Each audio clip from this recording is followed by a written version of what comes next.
Good afternoon.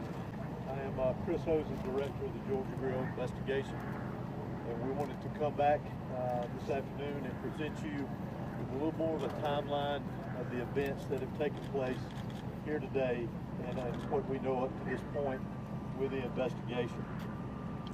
At approximately 10:20 a.m. this morning, the Broward County Sheriff's Office received alerts about reports of an active shooter and radio traffic from school resource officers concerning the same concern, or having the same concern.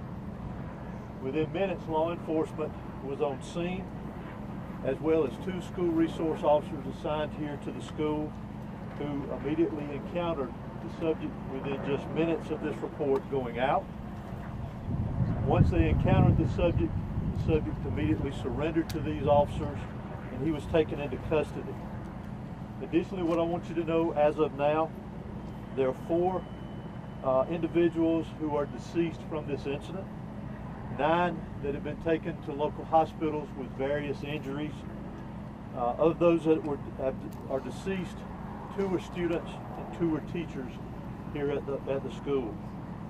The priority right now for us within this investigation is to gather all the facts, to make sure that we're accurate with it, because this is a murder investigation. As the sheriff mentioned earlier this morning, the shooter is in custody. His name is Colt, that's C-O-L-T, Gray.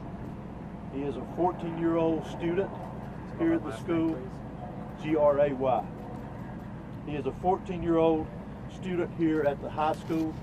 Again, he has been taken into custody. He will be charged with murder and he will be tried as an adult and handled as an adult. We are coordinating these charges and obviously this investigation with District Attorney Brad Smith, who is the District Attorney for the Piedmont Judicial Circuit here. Since earlier this morning we talked with you and since the incident occurred, numerous interviews have been taking place through our investigation with students, faculty, as well as any other witnesses that we could identify.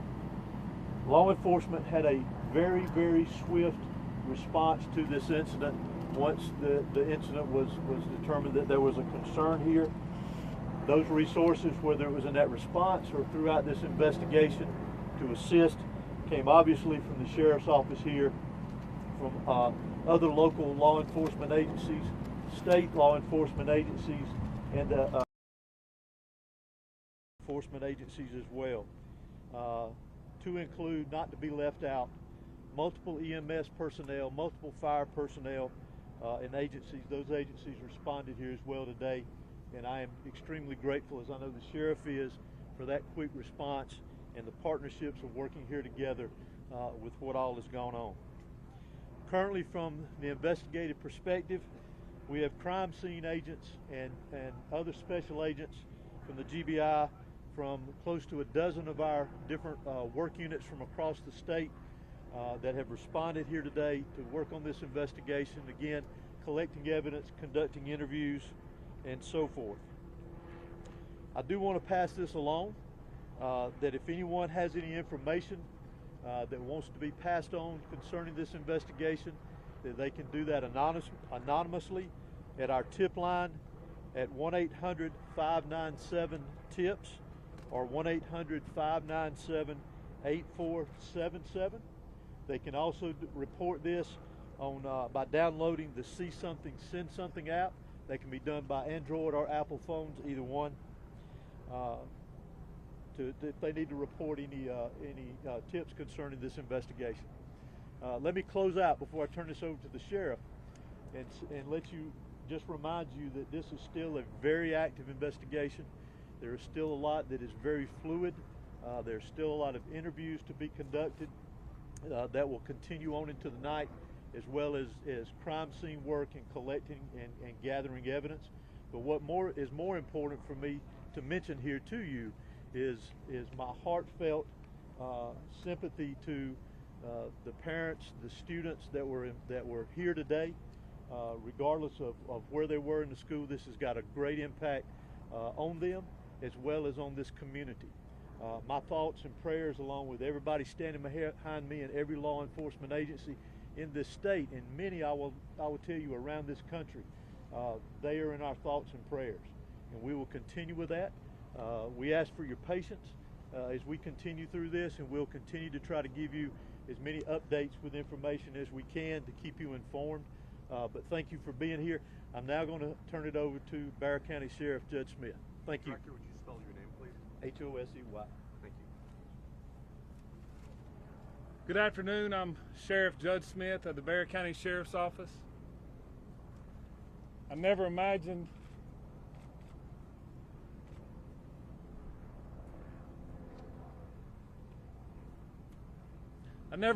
that I would be speaking to the media in my career over something that happened today, the pure evil that happened today. I cannot thank the people behind me for the support they give me today, to give this office and give this staff. This hits home for me. I was born and raised here. I went to school in this school system. My kids go to this school system. I'm proud of this school system. My heart hurts for these kids. My heart hurts for our community. But I want to make it very clear that hate will not prevail in this county. I want that to be very clear and known. Love will prevail over what happened today. I assure you of that. It is very early as to what happened. Governor Kemp reached out to me and has provided me every single resource that he has to make sure justice prevails. I don't know why it happened. I may not ever know. We may not ever know. But I ask that you and our community lift up our schools, lift up our public safety, and that, again, we do not let this hateful event prevail as to what happened today. I want to thank the surrounding agencies and counties and cities and state and federal authorities that have come and provided us, because they prevented a lot of more tragic events from happening. Continue to lift up these families, continue to lift up our students and our kids, and know that love will prevail. At this time, I'm going to ask Dr. LaDuff, our school superintendent, to come and speak on behalf of the school.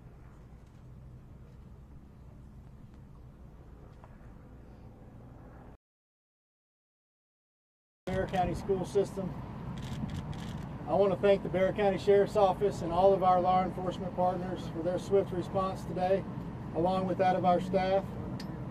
I'd also like to thank our community for their response and patience as we work to reunify the students with their families here today and secure the rest of our school campuses.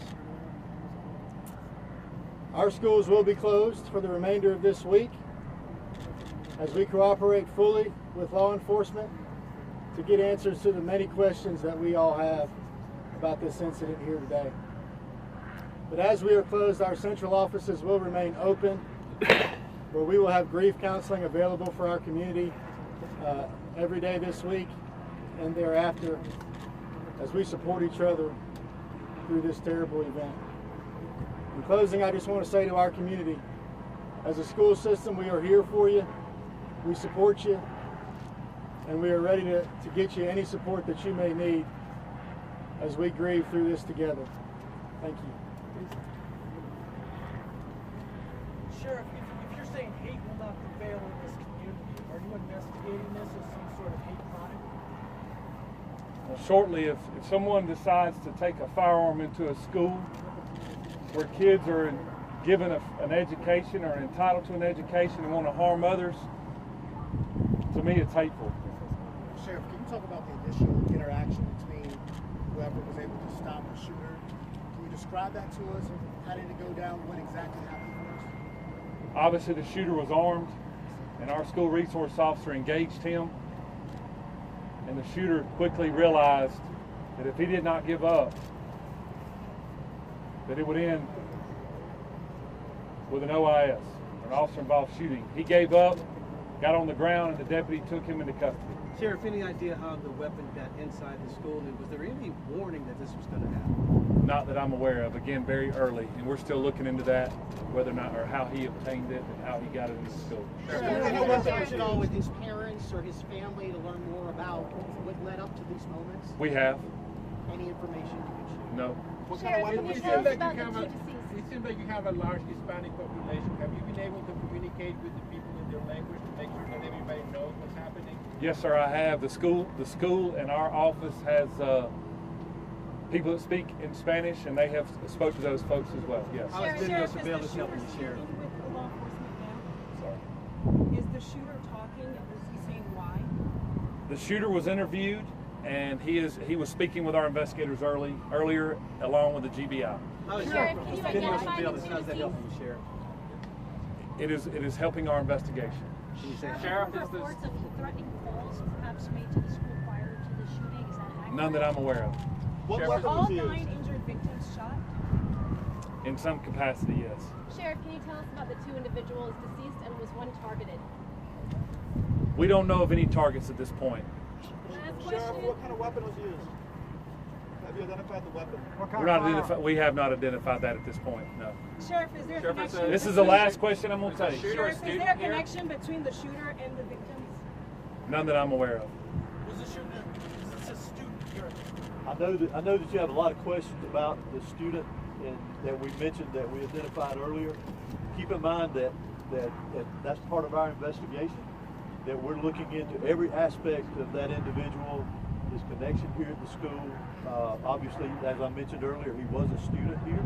So as part of our investigation, we're looking into all aspects, current and prior, involving that individual. Can you tell us how many Was or rounds were is fired? a student?